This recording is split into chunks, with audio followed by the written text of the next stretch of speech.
మాకు నమ్మకం లేదు దొరా. రైతుల ఆగ్రహం. రెండో విడత భూ సమీకరణకు ఎదురు తిరుగుతున్న రైతులు. ఈ ప్రభుత్వాన్ని నమ్మి భూములు ఎలా ఇవ్వాలని ప్రశ్న.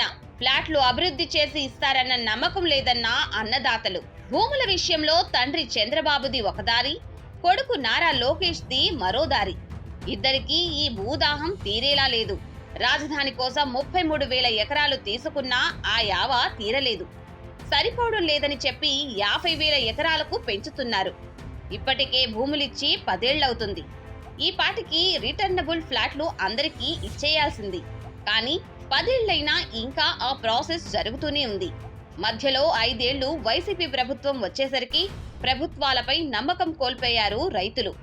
రేపటి రోజున ఈ ప్రభుత్వం పోతే తమ పరిస్థితి ఏంటని నిలదీస్తున్నారు. రెండో విడత భూ సమీకరణకు వడ్డమానుకు వెళ్లిన మంత్రి నారాయణ, ఎమ్మెల్యే శ్రవణ్ కుమార్ కు ఇదే ప్రశ్న ఎదురైంది.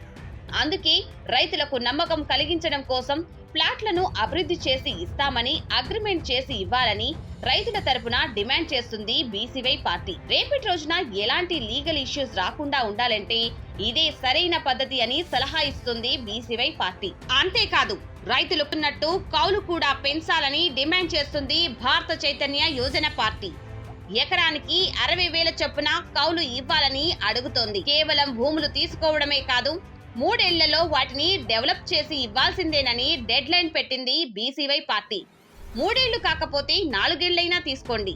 ఒకవేళ చెప్పిన డెడ్ లైన్ కు డెవలప్డ్ ఫ్లాట్లు ఇవ్వకపోతే మాత్రం ఎకరాకు 5 లక్షల రూపాయల చొప్పున ఏటా పరిహారం అందివ్వాలనే డిమాండ్ ను కూడా రైతుల తరపున ప్రభుత్వం ముందు పెట్టింది బీసీవై పార్టీ.